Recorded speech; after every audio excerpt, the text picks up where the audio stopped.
Yani mwanafamilia wa channel tupendwa hii hapa ya Kileo Media. Kama ndo mara yako ya kwanza, basi usisahau kusubscribe, kulike, kushare pamoja na kucomment.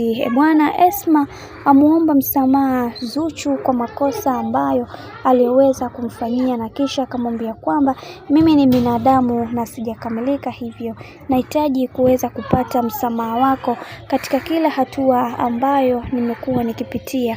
Na pia tumeweza kuona mambo ni mengi ambayo yaliweza kutokea, na ilifika kipindi mpaka Esma aliweza kumwambia kwamba wewe si mke bora wa Diamond Platnumz, lakini leo hii ameweza kutambua kosa lake na ameweza kusimama imara katika hili kuweza kuhakikisha kila kitu kwa upande wake kinakuwa sawa. Basi ni jambo la heri, na pia ashukuriwe Mungu pekee kwa Esma kuweza kutambua makosa ambayo aliweza kumfanyia bibie Zuhura.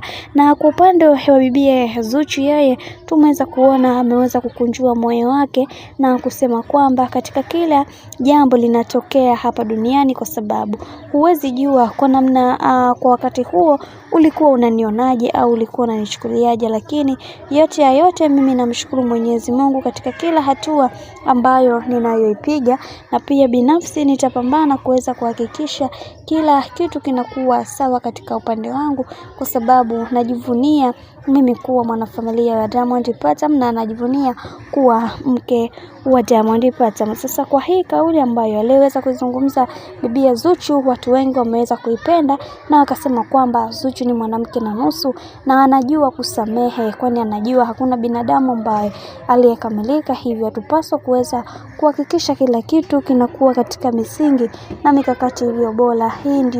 Hili ndio jambo la umuhimu kwa wakati huu, na tupaswa kuweza kutambua thamani zetu kwa kipindi hiki ambacho watu wanatukosea.